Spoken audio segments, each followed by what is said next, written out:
ദൈവനാമത്തിന് മഹത്വം ഉണ്ടായിരിക്കട്ടെ. നമ്മുടെ 50 നോയമ്പിൻ്റെ 3-ാം ദിവസമായിരിക്കുന്ന ഇന്ന് നാം ഒരുമിച്ച് ധ്യാനിക്കുന്ന വിഷയം അർത്ഥവത്തായ ആത്മീയത എന്നതാണ്. അതിനാധാരമായിരിക്കുന്ന വേദഭാഗം യാക്കോബിൻ്റെ ലേഖനം 1-ാം അധ്യായം 12 മുതൽ 27 വരെയുള്ള വാക്യങ്ങൾ. കപട ആത്മീയതയുടെയും കപട ആത്മീയ നേതാക്കന്മാരുടെയും കാലത്താണ് നാം ഇന്ന് ജീവിക്കുന്നത്. എന്നാൽ അർത്ഥപൂർണവും യഥാർത്ഥവുമായ ആത്മീയത എന്താണ് എന്ന് ഈ വേദഭാഗം നമ്മെ പഠിപ്പിക്കുന്നു. ഒന്നാമതായി ചില ഒഴിവാക്കലുകളാണ്. നാം ഒക്കെ മനുഷ്യരാണ്, മനുഷ്യ സഹജമായ കുറവുകളുള്ളവരാണ്. എന്നാൽ ചില കാര്യങ്ങൾ, നമ്മളുടെ ദേഷ്യം, ഈർഷ്യ, പിറുപിറുപ്പ്, പരാതികൾ, കുറ്റപ്പെടുത്തലുകൾ, പക, വിദ്വേഷം, അത്യാഗ്രഹം, ഇങ്ങനെ ദൈവത്തിൻ്റെ അനുഗ്രഹത്തെ തടസ്സപ്പെടുത്തുന്ന എല്ലാത്തിനെയും നമ്മുടെ ജീവിതത്തിൽ നിന്ന് ഒഴിവാക്കുവാൻ നാം ശീലിക്കണം. 2, ചില നേടിയെടുക്കലുകളാണ്.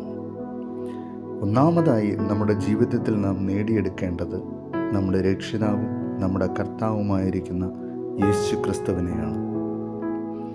നല്ല ബന്ധങ്ങളെ നേടിയെടുക്കുവാൻ ശ്രമിക്കണം.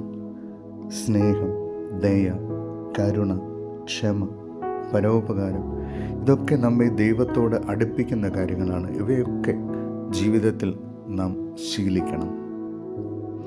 3, ജഡമല്ലാതെ ആത്മാവുള്ളവരായിരിക്കുക. ജഡമെന്ന് പറഞ്ഞാൽ ചലനമില്ലാത്തതാണ്, പ്രവർത്തിക്കുവാൻ കഴിയാത്തതാണ്. എന്നാൽ ആത്മാവുള്ള ശരീരത്തിന് മാത്രമേ ജീവനുള്ളൂ. ജീവനുള്ള ശരീരത്തിനെ പ്രവർത്തിക്കുവാൻ സാധിക്കൂ.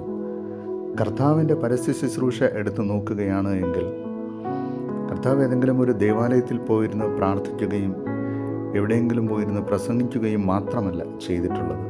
അവൻ ജനങ്ങളുടെ ഇടയിൽ പ്രവർത്തിച്ചു, അവരുടെ സന്തോഷങ്ങളോട് കൂടെ നിന്നു, അവരുടെ ദുഃഖങ്ങളിൽ അവരെ ആശ്വസിപ്പിച്ചു, അവരുടെ രോഗങ്ങളെ സൗഖ്യമാക്കി, മരിച്ചവരെ ഉയിർപ്പിച്ചു.